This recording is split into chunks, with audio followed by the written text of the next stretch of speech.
Spain, 1492. The Knights of the Templar Order are seeking out the Apple of Eden, which legend tells contains the seeds that led to the first sin. The Templars wants to seize the apple for control over free will in a violent world. The Brotherhood of Assassins were the ones set out to destroy the Templars. Aguilar de Nera is tasked with stopping the Templars from taking the apple. He recites the Assassin's Creed: "We work in the dark to serve the light." We are assassins. We jump to the 20th century where a young Callum Lynch trying to ride his bike across rooftops. After he fails, he goes home and finds his mother Mary has been murdered by Cal's father Joseph, who is dressed as an assassin. Cal runs away from home as his father is pursued by modern-day Templars. It is now the present day. An adult Callum is headed to his execution after being convicted of murder. He is hooked up to a chair for a lethal injection. Cal experiences trippy imagery before passing out. Cal wakes up to find Dr. Sophia Rick-Kin, who tells him that he is legally dead, but has been brought to a facility. Cal runs out of his room and comes across a window overlooking the city in a massive building.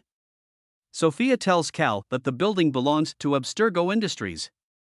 They need Cal for an important experiment. Callum is taken to a room with a large claw-like mechanism called the Animus. Sophia explains that the Animus will allow Cal to see the memories of his ancestor, Aguilar. After getting hooked into the Animus, Cal finds himself in the Spanish Inquisition as Aguilar.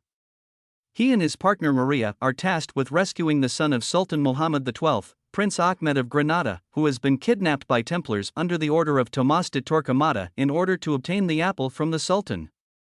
Aguilar strikes when he kills the Templar group's leader with a hidden blade concealed in his sleeve. Aguilar and Maria chase after a chariot where Ahmed is being taken. They run the chariot off the street, causing it to slide over a cliff. Aguilar grabs Ahmed and is left dangling before a Templar leader named Ojeda approaches him.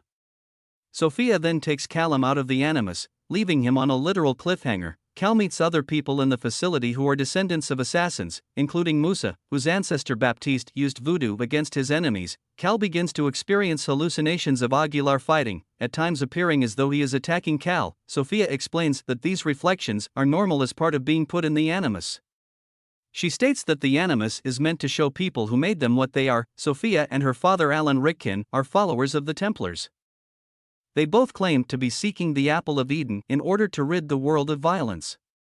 Rick-Kin meets with a higher-up, Ellen Kay, who wants to shut down Rick-Kin's project due to the lack of success in locating the apple. Cal experiences more hallucinations, seeing Aguilar attacking him. Cal dodges Aguilar's attacks, but he ends up striking several Abstergo officials. He is subdued and taken back to the Animus.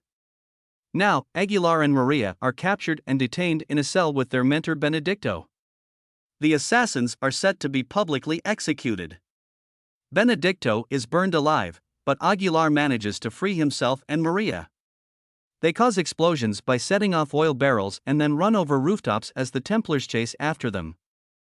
Aguilar performs a leap of faith, but it causes Callum and the present to be caught in a malfunction with the Animus. Cal and Sophia discuss the project as they both hate the assassins as it was they that killed both their mothers. Cal reunites with Joseph. Cal still hates Joseph for killing Mary, but Joseph explains that Mary had willingly allowed herself to be killed so that Abstergo would not experiment on them. When Callum returns to the Animus, we see that Aguilar and Maria found the apple about to be exchanged between Torquemada and the Sultan in order for Torquemada to return Ahmed to his father. The assassins fight the Templars and kill them all except for Torquemada and Ojeda. Aguilar gets the apple, but Ojeda holds Maria with a knife to her neck. Ojeda demands the apple, but Maria would rather sacrifice herself than to let Aguilar give up the apple. Aguilar holds onto the apple, and Ojeda drives the knife into Maria's neck, killing her. Aguilar fights Ojeda and stabs him to death with his hidden blade before making off with apple. The Rickens learn that the apple is currently in the tomb of Christopher Columbus. After retrieving it, they head to a temple in London for a grand ceremony. Sophia learns that her father cares more about completely eradicating the assassins instead of their strive for peace. Callum has fully synchronized with Aguilar and has accepted his role as an assassin, especially after seeing Mary dressed as an assassin as she speaks to him. He leads Musa and several other modern-day assassins against the Templars, slaughtering nearly all of them. Cal and Sophia come across each other. She threatens to expose him, but he knows she won't do it. They make it to Rick Kinn and kill him before taking back the apple. The assassins are now free from Abstergo, but Sophia appears to conspire against Callum in retaliation for her father's death.